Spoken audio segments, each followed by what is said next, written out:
Hello and welcome to my channel. Go ahead, hit the like, hit the share, subscribe if you haven't already.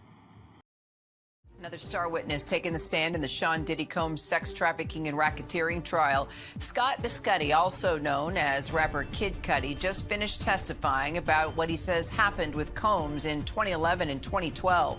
Biscotti had a brief relationship with Cassie Ventura during this time, and Combs allegedly made threats against him because of it. Cudi testified that he believes Combs actually broke into his house and testified that a few months later, a Molotov cocktail was placed on his Porsche, damaging his car. Now it's crazy to me that I see all these opinions circulating. And all of these people watched this same playbook when it came to Robert Kelly, who are acting oblivious to what the prosecutors are doing with these witnesses against Diddy. They're lining up these predicate acts that will make up the Rico. And while everybody keeps getting on these platforms talking about they don't see nothing but domestic violence, they don't see a Rico, just continue to watch and break down the testimonies and the key elements they're exposing on this witness stand that's going to garner the Rico conviction a lot of people are windmilling trying to act like they don't see. People have forgotten mysteriously all the information that was put out regarding the raids that went on at Diddy's houses and the guns that had scratched out serial numbers and the elements of violence they keep introducing when they have somebody like Kid Cudi come out here and talk about the alleged threats against him because he was dating the guy's girlfriend and the coincidental element of surprise in his car being blown up. Now, true enough, you have your right to your opinion in feeling like Cassie was a willing participant in everything that we saw playing out.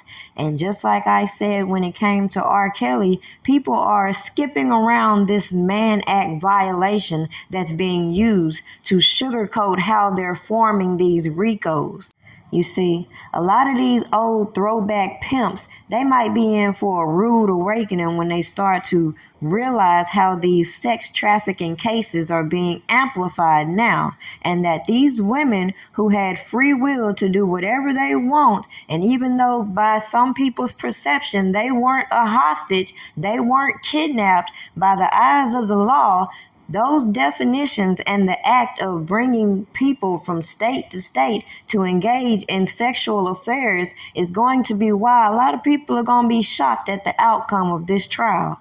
Now, quite frankly, me being open and honest and saying that just as I did is not to open the dialogue for people who feel like Diddy is innocent or those who feel like he's guilty. It's to put on record the same things that I said about R. Kelly and how all these people who ran to the internet to keep you distracted from what I'm actually revealing to you did nothing but make a fool of themselves, make a mockery of R. Kelly's case, and are now sitting on here playing dumb when it comes to these laws in particular that these prosecutors specifically told you they were going to use.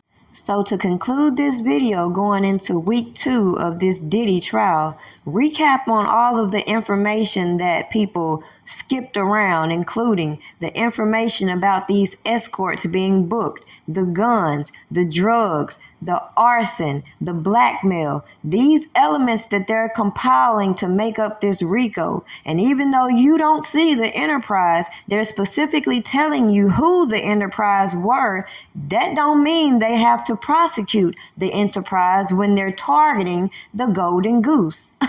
Clock that T.